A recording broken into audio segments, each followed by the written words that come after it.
Back to work na guys. So guys, naghahakot ako ng gatas.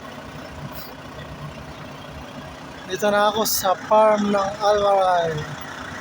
Kuha ng gatas. Yan po yung trabaho ko guys. Tagakuha ng gatas sa farm, dadalhin sa planta. Lulutuin, gagawin ng fresh milk at saka laban.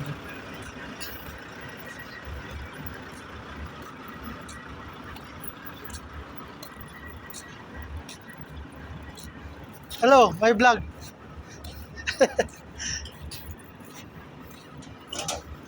Ito po yung guys, yung empty, yung dala ko kanina. Pinutol ko na po. Tapos, lolodan, kukunin na naman mamaya yan sa ibang driver.